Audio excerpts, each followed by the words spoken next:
Hi, I'm Robert Tyler. I am president of Advocates for Faith and Freedom and partner at Tyler and Bursch. We represent Godspeak Calvary Chapel, Pastor Rob McCoy.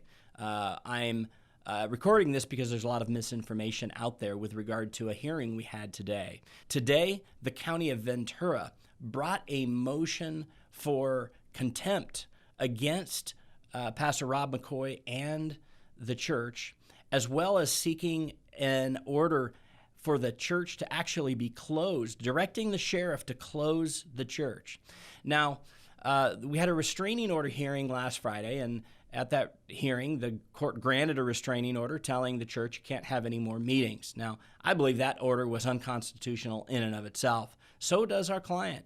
But our client independently made a decision that they're going to continue church services regardless of this restraining order.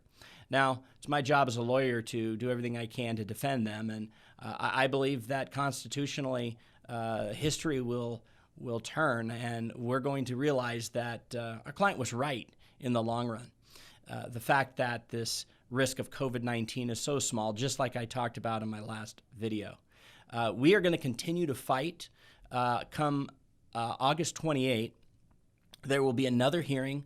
The judge denied the hearing the judge denied the request for the closure of the church, said, I'm not going to force the sheriff to go close the church.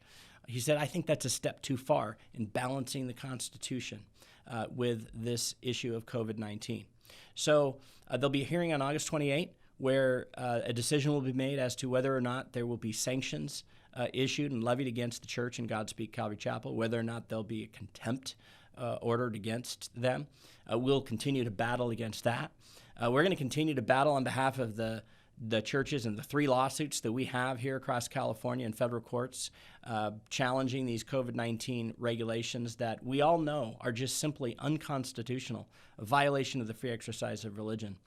And we have a couple new lawsuits that we're bringing this week on behalf of the Orange County Board of Education and private schools to reopen schools. It's time we get our schools back open so that our families can get back to work. It's just too much. This is become so political that we are going to do everything we can here at Advocates for Faith and Freedom to fight back. So we appreciate your support. Thanks for being with us.